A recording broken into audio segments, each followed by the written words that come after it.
How to use Zelle with Bank of America. Hey guys, welcome back to our channel. In this video, I'm going to show you the procedure to use Zelle with Bank of America.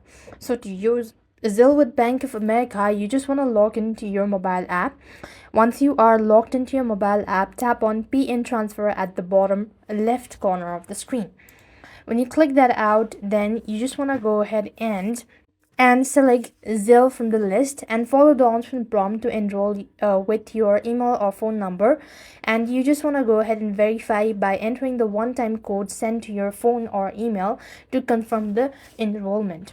As you do that, now what next you want to do is in the Zelle Pay section, you just want to locate Zelle and tap on the Pay button.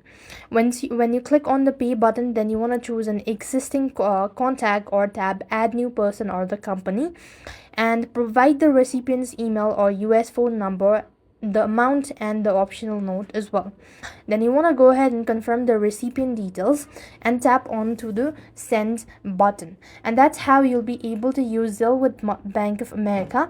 I hope the video was helpful. Make sure to like, share, and subscribe.